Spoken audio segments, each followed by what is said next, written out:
కూటమి ప్రభుత్వం అధికారంలోకి వచ్చినప్పటి నుంచి ఏదైతే మైన్స్ అక్రమ రవాణా యథేచ్ఛగా కొనసాగుతుంది. తెల్లరాయి కోట్ల రూపాయల విలువైన తెల్లరాయిని రాష్ట్రాలకి తరలిస్తున్నట్టు పరిస్థితి. అయితే మైన్స్ సందర్శనకు వెళుతున్న ఎమ్మెల్సీ మేరిగా మురళిని పోలీసులు అడ్డుకుంటున్నారు, నోటీసులు అందజేస్తున్నారు. ఒకసారి మేరిగా మురళితో మాట్లాడదు, అసలు ఏం జరుగుతుంది? పోలీసులు పెద్ద ఎత్తున వస్తున్నారు, నోటీసులు అందజేస్తున్నారు. సరే ఏంటి ఎలాంటి పర్మిషన్స్ లేని మైన్స్ కి మీరు వెళ్తుంటే పోలీసులు నోటీసులు అందజేస్తున్నారు, ఏం జరుగుతుంది అసలు? ఇది చాలా దుర్మార్గంగా ఉందండి. భారతదేశంలో ముఖ్యంగా ఆంధ్రప్రదేశ్ లో ప్రజాప్రభుత్వం ఉందా బ్రిటిష్ ప్రభుత్వం ఉండేదని అర్థం కావడం లేదు.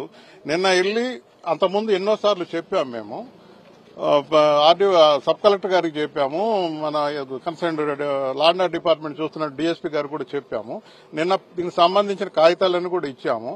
అమ్మా ఎవరికి కూడా ఇది సెంట్రల్కి వెళ్ళిపోయింది, 20 సంవత్సరాలు పర్మిషన్ ఇవ్వచ్చు, తర్వాత రెన్యువల్ పెట్టుకుంటే 20 సంవత్సరాలు ఇవ్వచ్చు. అది పర్మిట్ కాకుండానే మళ్ళా మూడో దానికి అప్లై చేశారు. ఎలాంటి పర్మిషన్ లేదు. ఏడీ గారు తప్పుదోవ పట్టిస్తున్నారు. మీరు పర్మిషన్ లెటర్ చూపించండి. ప్రజాప్రతినిధిగా నేను అడుగుతున్నాను. ప్రజాకోర్టులో మమ్మల్ని నిలదీస్తున్నారు. ఇంత దోపిడీ జరుగుతుంటే ప్రతిపక్షంలో మీరు ఏం చేస్తున్నారని మమ్మల్ని ప్రజలు మన ఇబ్బంది పెడుతున్నారు. కాబట్టి మా ప్రజా బాధ్యత వహించాలి కదా, ప్రతిపక్ష బాధ్యత అనేది వహించాలి కదా, గౌరవప్రదంగా వహిస్తున్నాము అని చెప్పడం జరిగింది.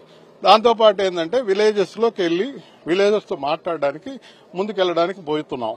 అక్కడికి వెళ్లి ఏదైనా అవకాశం ఉంటే మీకు వాళ్ళు అన్నారు ఇంతమంది అలవ లేదన్నారు. సరే ప్రజాప్రతినిధుల వరకు నాతో పాటు ఆ సర్పంచ్కి, ఎంపీపీకి, జడ్పీటీసీకి, సీనియర్ లీడర్లకు ఎవరికైనా ఒకరికిద్దరికి ఒక 5 మందికైనా అవకాశం ఏంటంటే అది కూడా లేదని దుర్మార్గంగా చేయడం అనేది కరెక్ట్ కాదనేది మా భావన. మీరు సందర్శనకు వెళ్తున్నారని తెలిసి అర్ధరాత్రి సమయంలో ఒక హిటాచీలు ఇప్పుడు పోలీస్ డ్యూటీ పోలీసులే కాదు, ప్రతి పౌరుడు కూడా పోలీస్ డ్యూటీ చేయాల్సిన బాధ్యత ఉందని రాజ్యాంగంలో స్పష్టం చేశారు.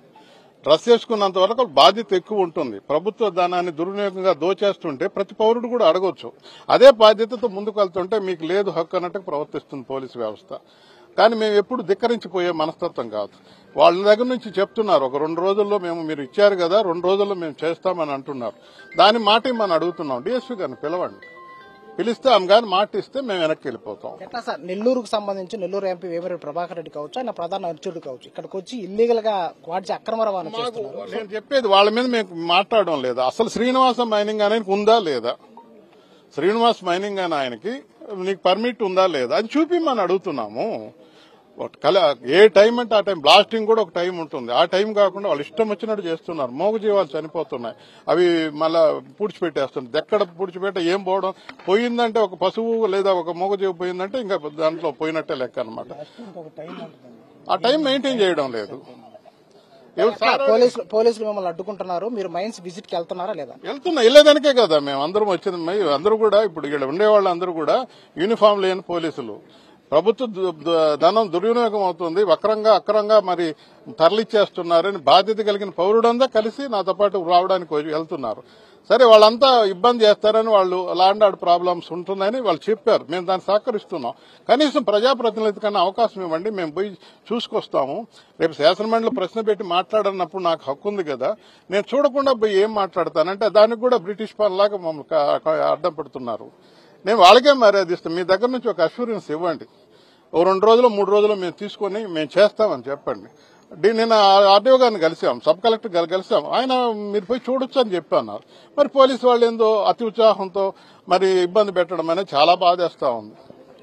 సో మొత్తంగా కూటమి ప్రభుత్వం అధికారంలోకి వచ్చినప్పటి నుంచి కూడా ఏదైతే శ్రీనివాస మైన్స్ లో ఎలాంటి అనుమతులు లేకుండా కోట్ల రూపాయల తెల్లరాయి అక్రమంగా తరలి వెళ్తుంది. పరిశీలనకు వెళ్తున్న ఎమ్మెల్సీ మేరిగా మురళిని కూడా పోలీసులు అడ్డుకుంటున్నటువంటి పరిస్థితి ఇక్కడ కనిపిస్తుంది.